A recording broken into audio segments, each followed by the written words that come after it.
Alright, so if you're looking for a used truck, you might already be aware that it is pretty tricky compared to looking for a car or anything else. Whether it's a gas truck, a diesel, a dually, a single rear wheel truck, regardless of what it is, they are consistently higher priced and kind of more varying than a lot of the cars you'll look for. If you're looking for an '03 Toyota Camry, it's a fraction of the price of an '03 Toyota Tacoma. I think a lot of the reason for that is trucks, have a purpose. They can be used for work. A normal car has kind of a limited usage. Trucks hold their value better. I have 3 trucks currently. That's because I'm taking the Cummins out of this truck. I'm going to be putting it in this Ford, and then this is kind of my daily fun cruiser, tow my open trailer to the track, eventually going to be turbo, making 600 horsepower doing burnouts truck. So it's kind of multi-purpose. So what we're going to do today is go over pretty much everything you need to know if you're looking for and buying a used truck. We are going to be buying a truck for my girlfriend Chrissy. I've been looking for one for her for a bit now. I think we might finally have one nailed down, so I'm going to go through and show you kind of the process. A lot of the process starts with the ad, looking for the truck,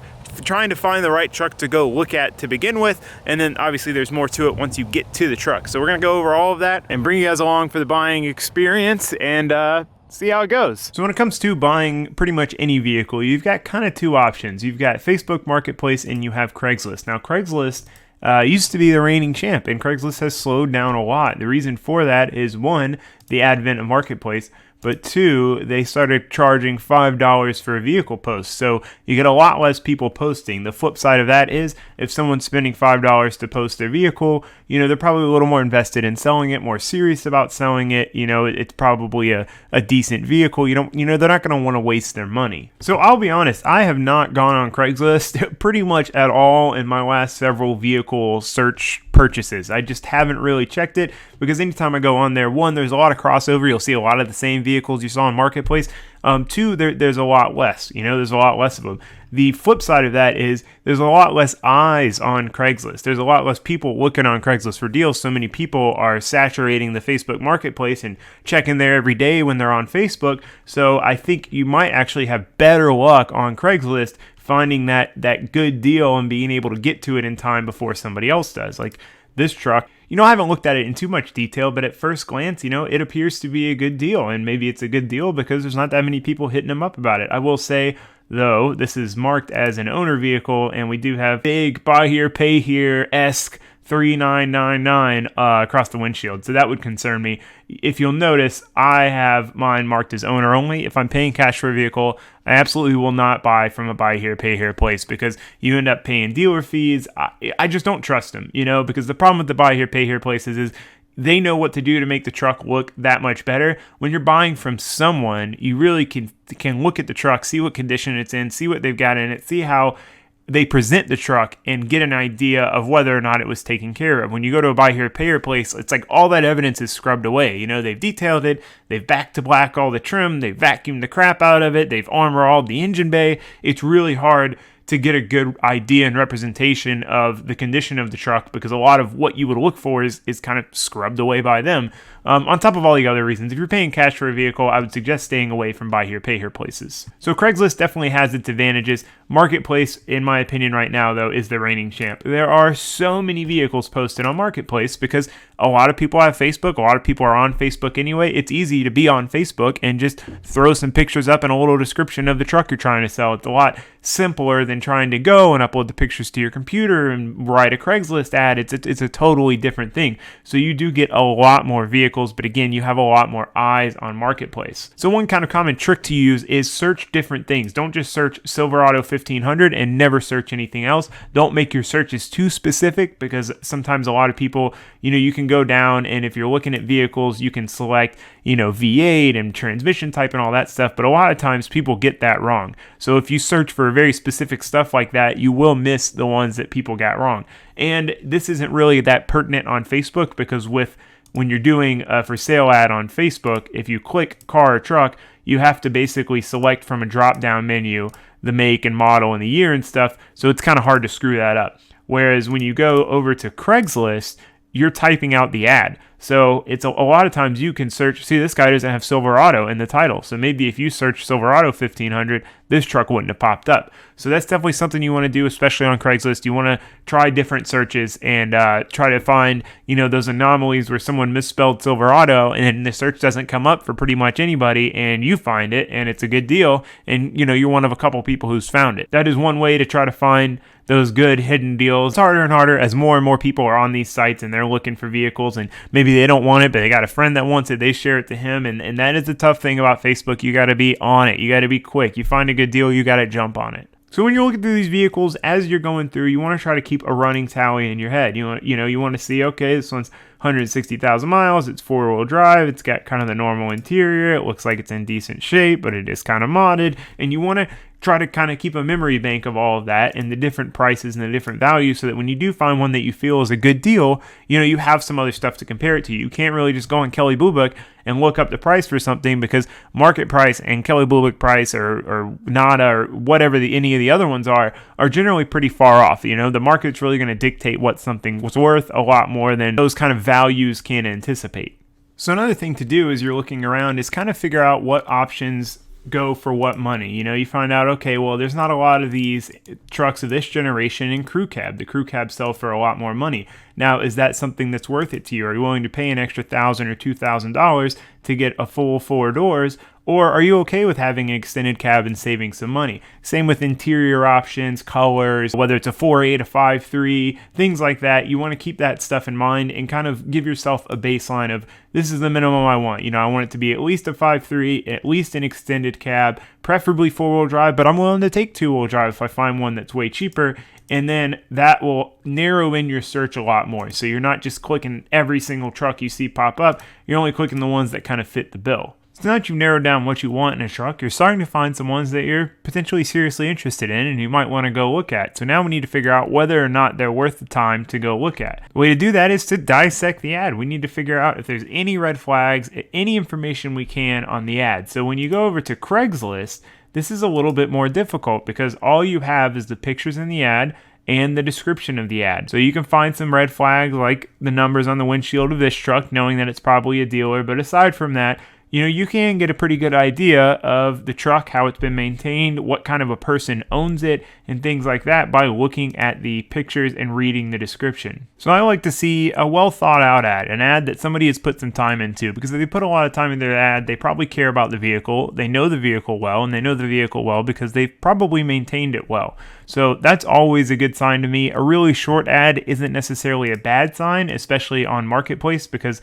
a lot of people are posting these from their phones, so they don't, maybe they don't want to take the time to type it all out. Pictures, huge, right? So pictures, you can see a lot about a vehicle. So we see that this one's got a cold air intake. We can see there's, a lot of corrosion on the accessories. We can see a lot about the condition of the vehicle, but going back to the owner and how it was maintained, okay, well, it's got mud on the side of it that hasn't been washed off, so they probably don't really care. So there's a couple things to look for in the interior, for example. If you're looking at the interior and you see a bunch of stuff like a coolant jug and jumper cables and an oil jug, probably not a good sign. If the person needs to carry those things around on them, the truck is probably pretty unreliable.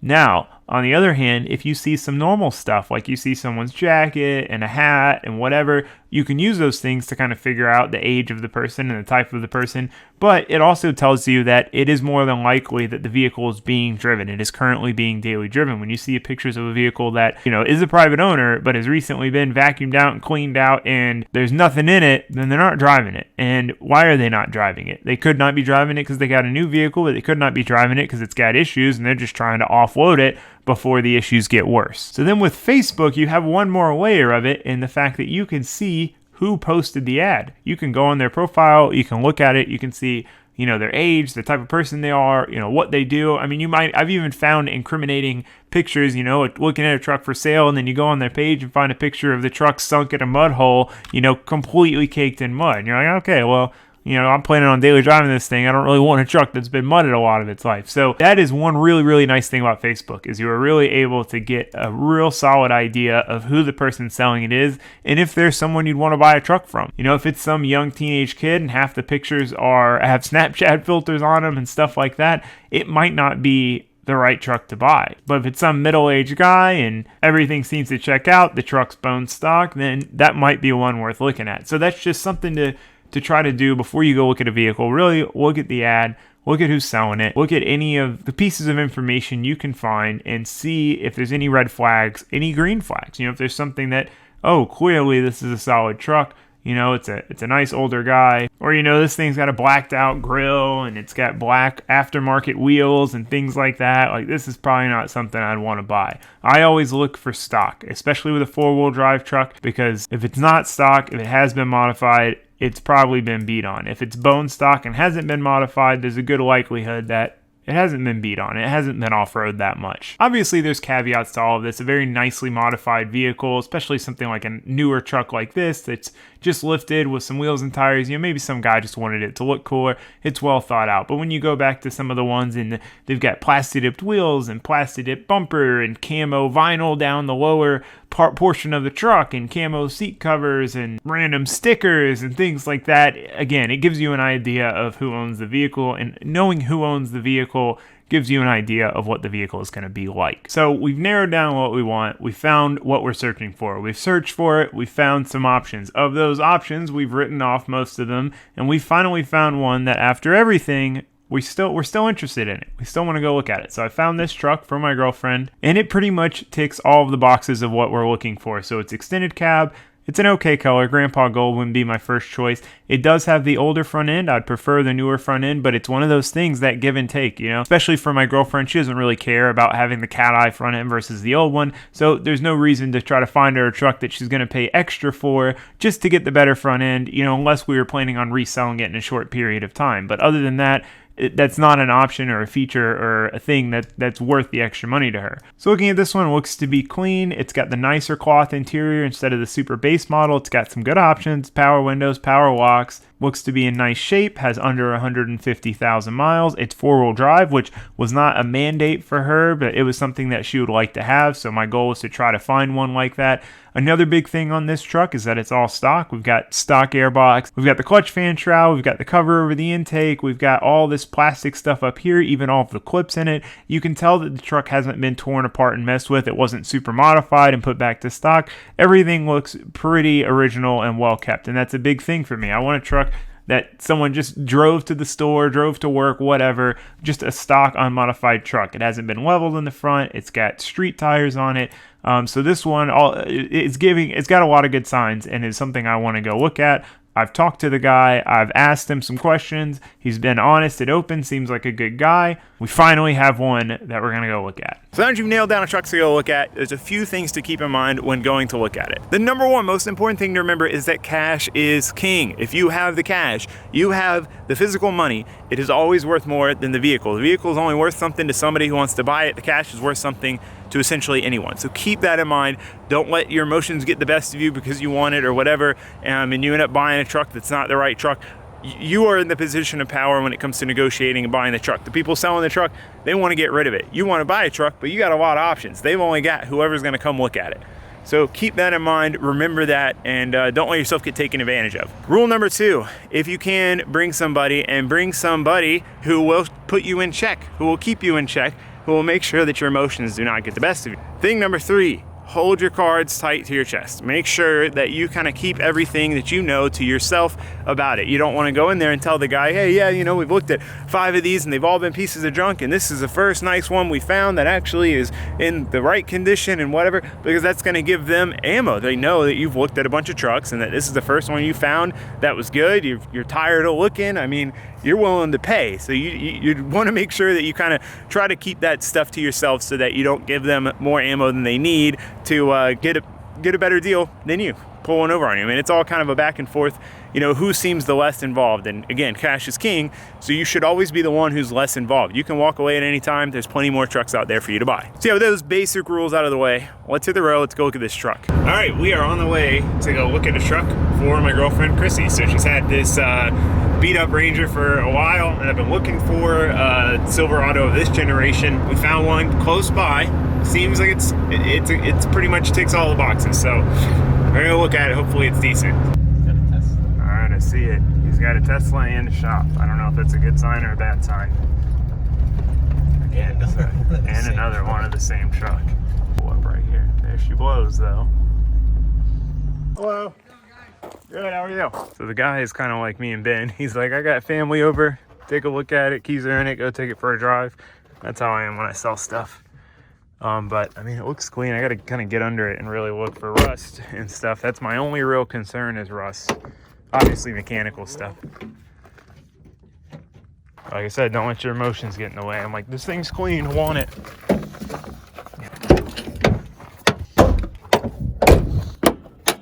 Full of coolant. We'll check the oil on it. Got your typical corrosion in here. Nothing out of the ordinary. Like there's some corrosion there. A little surface rust on the frame rail, but nothing concerning. So I'm gonna check the fluids.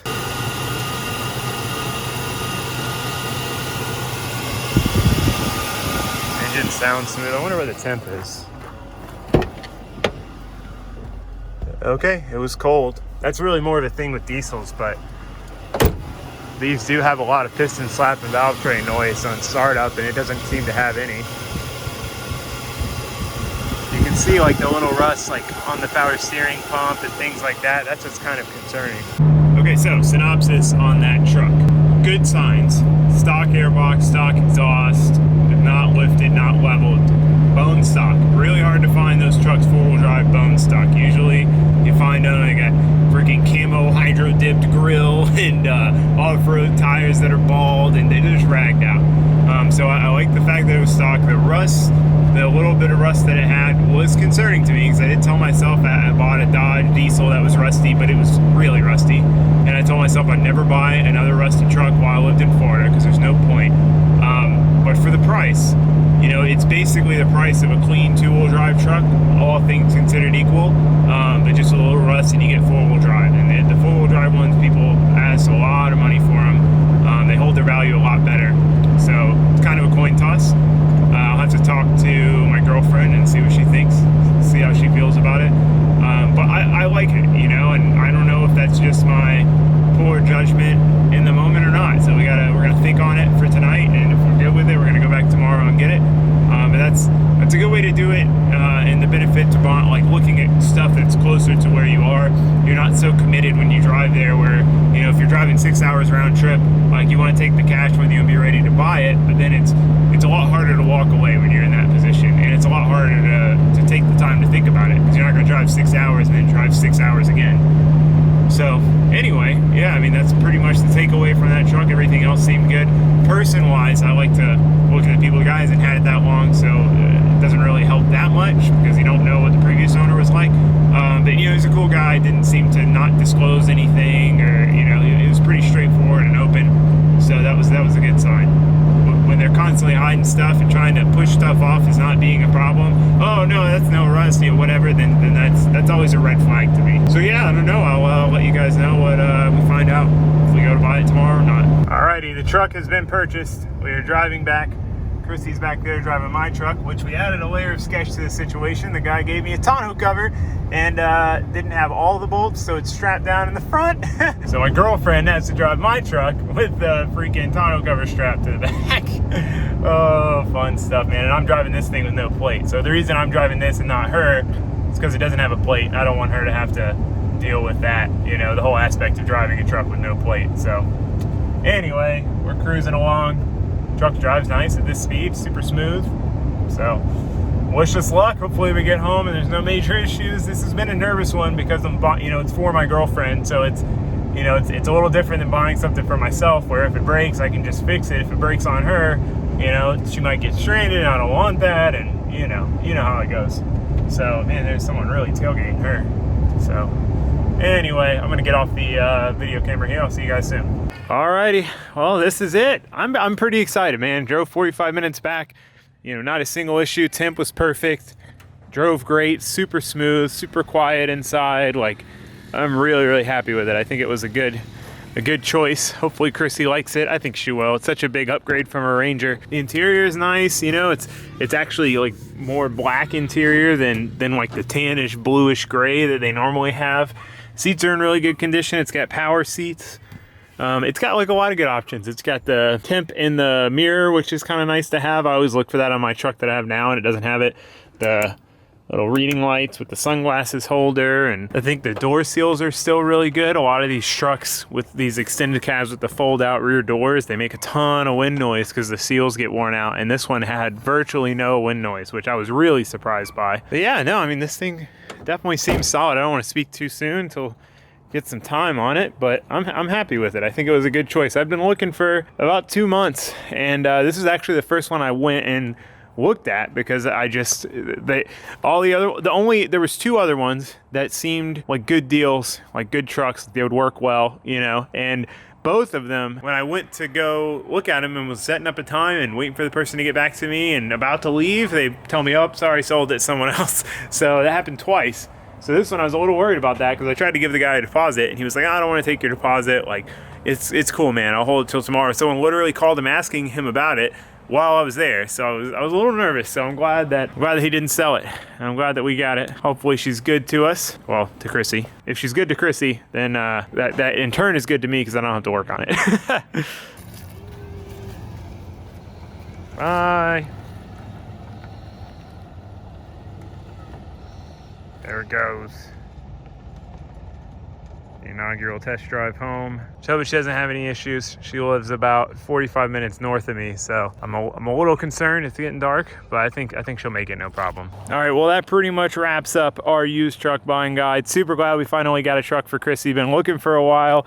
Hopefully it's a good truck. I mean, you can look as hard as you want. You can look at 100 different trucks and you can still have some issues. You can get a bad truck from the start, or luck of the draw, you can get a good truck and then just have some issues with it once you own it. You know, you never know what's gonna happen. These are used vehicles. You know, they're never gonna be 100% reliable. You're never gonna be able to determine that they are 100% in perfect condition. It just is what it is. But as long as you're diligent and you stay focused, you can definitely lower the possibility of you getting a bad truck. So that's kind of what this video is about, and the importance. If you have any tips that I didn't cover in this video that you think are pertinent to buying a used truck or buying a used vehicle in general, please leave them in the comments down below. But that's about all I got for you. So that's gonna be the end of this video. I'll see you guys next time. Thanks for watching. Thanks for subscribing. Goodbye.